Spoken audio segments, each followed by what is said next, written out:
It began with an ordinary distress call, but what followed was anything but ordinary. In the late 1940s, merchant ships crisscrossed the Pacific and Indian Oceans, hauling cargo, fuel, and supplies to ports around the world. It was a time before GPS, before satellite phones, a time when a radio message could be your only link to civilization. And on one night in June of 1947, one such message crackled over the airwaves, chilling every operator who heard it. The first transmission was routine, a ship in trouble, requesting help. But then came something that made seasoned sailors freeze. It wasn't the distress call itself. It was the words preceded by static and fear. A lispy, broken voice came over the channel. SOS, from the Esewang Medan. We require immediate assistance. All officers, including the captain, are dead in the chart room and on the bridge, probably whole crew dead. And then, almost immediately, I die. Static, silence, no further communication. It was enough to send chills down the spine of every radio operator in range. Ships in the area were notified. One vessel responding to the call altered course and raced toward the reported position of the Aurang Medan, somewhere near the Straits of Malacca, between Indonesia and Malaysia. When the rescue ship reached the coordinates, something truly strange awaited them. The Aurang Medan was drifting aimlessly, engine silent, no signs of propulsion, no running lights, no horn, nothing. The rescue crew pulled alongside and prepared to board. And then they saw the crew. Every single man on board, officers and seamen alike, was dead. In the chart room, on the bridge, in the crew quarters. Some lay sprawled, eyes wide, jaws frozen open. Others were slumped against doors or huddled like they'd been cowering from something unseen.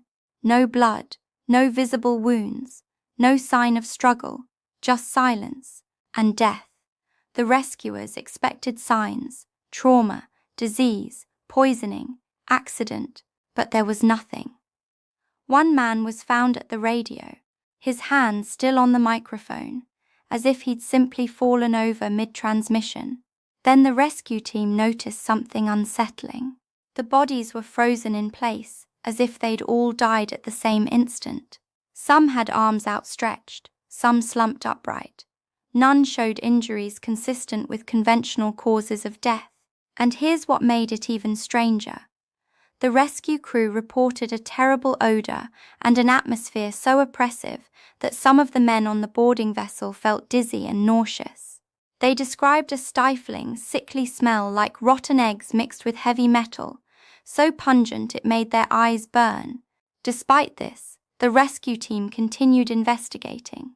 They found the decks eerily clean, no overturned furniture, no spilled cargo, no signs of a struggle. Meals sat half-finished in the galley, charts were open, the clocks had stopped, all at once. And this is where the story takes its most bizarre turn. Shortly after boarding, several crew members on the rescue vessel began to experience strange effects.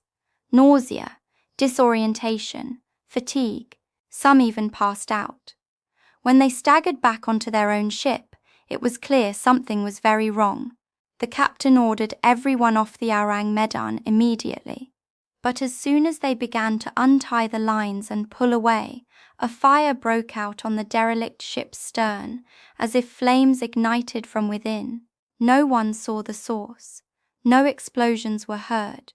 1 minute it was calm, the next a thick plume of smoke poured into the sky. The rescue crew watched in horror as the blaze intensified. Fearing for their own safety, they backed off, and then the Aurang Medan did something even stranger. It sank, not slowly, not with a hull breach or flooding.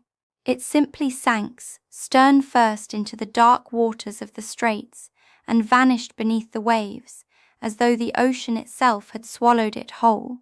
No wreck was ever found. No official records of the ship have ever been verified. The only accounts come from ship logs, testimony from the rescue crew, and whispered reports from sailors, many of whom have since passed away.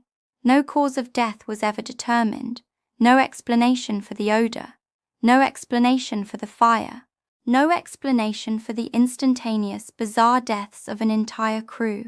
Some theories have been proposed: toxic cargo leakage, but no records of dangerous material on board were confirmed. Chemical weapons or experimental compounds, plausible for the era but unverified. Secret military involvement, whispered rumors, never proven. Paranormal influence, something unexplained, something outside normal science. None fit all the facts, and that's what makes this story so unsettling. The Arang Medan's crew didn't suffer normal deaths. They didn't leave clues. They didn't fight. They just dropped dead.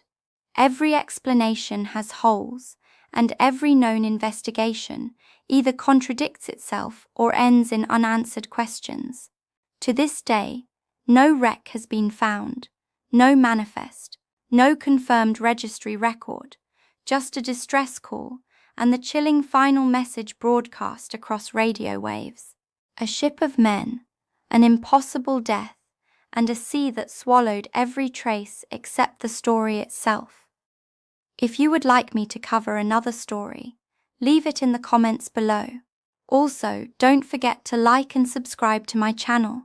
We are always on the lookout for the creepiest, eeriest, and most unhinged but true stories.